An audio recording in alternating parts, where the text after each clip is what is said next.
নমস্কার বন্ধুরা, সোমাস কিচেন ডায়েরিতে স্বাগত। আজকের রেসিপি হলো বিয়েবাড়ি স্টাইলের এঁচোড় চিংড়ি। আজকের উপকরণ হলো আমি এঁচোড় ডুমো ডুমো করে কেটে রেখেছি। আমি নুন হলুদ দিয়ে এঁচোড়টাকে ভাপিয়ে নেব। একটা বড় আলু আমি ডুমো ডুমো করে কেটে রেখেছি। লাগছে চিংড়ি মাছ, আমি ছাড়াবো, ধোবো, পরিষ্কার করব। লাগছে রসুনের কোয়া, 7-8টা লঙ্কা, একটা গোটা পেঁয়াজ, একটা টমেটো আর হাফ আদার কুচি। আদাটা আমি এখনও কাটিনি।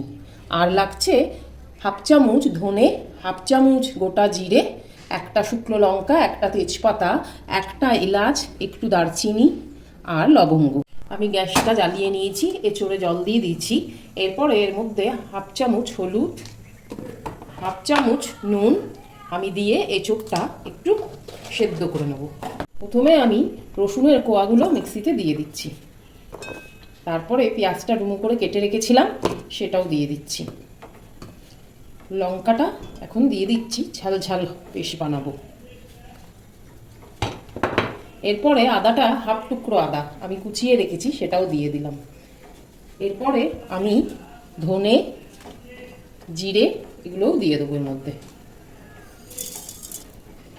আর টমেটো হাফ পেস্ট করতে লাগবে, আর হাফ আমি তরকারিতে দেবো।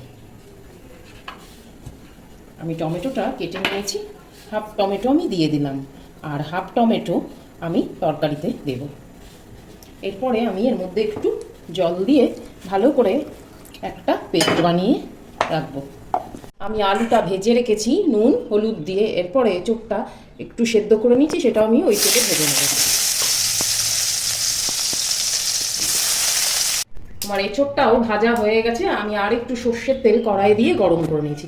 এরপরে আমি তেজপাতা, শুকনো লঙ্কা, দারচিনি, গরম মশলা আমি এঁচোড়টা ভেজে তুলে নিয়েছি, আর একটু কড়াইয়ে তেল দিয়ে গরম করে নিয়েছি। আমি এখন ফোড়নে তেজপাতা, শুকনো লঙ্কা আর গোটা গরম মশলা, দারচিনি, এলাচ আর লবঙ্গ একসাথে আমি ফোড়নে দিয়ে দিলাম। আমার ফোড়নটা ভাজা হয়ে গেছে। এরপরে আমি অর্ধেক টমেটোটা রেখেছিলাম, সেটাও দিয়ে দিলাম। একটু টমেটোটা ভাজা ভাজা হয়ে গেল,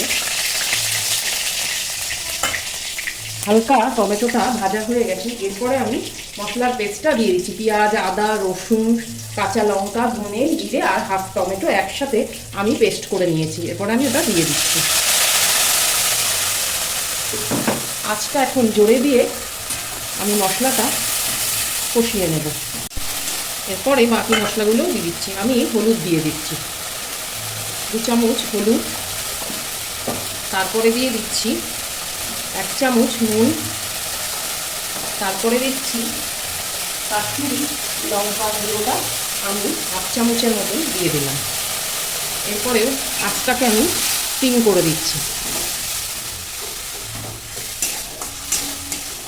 এরপরে আমি চিংড়ি মাছটা এর মধ্যে দিয়ে দেবো। আমি চিংড়ি মাছ ভাজিনি, আমি কাঁচা চিংড়ি মাছটাই মশলার মধ্যে দিয়ে দিচ্ছি।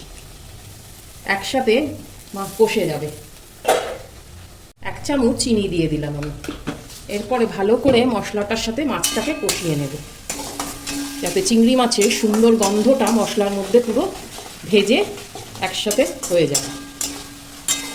আমি চিংড়ি মাছটা মশলার সাথে একসাথে কষে যাচ্ছি, যাতে একটা সুন্দর গন্ধ হয়। এরপরে আমি আঁচটাকে সিম করে 10 মিনিট মশলাটাকে কষে নেব।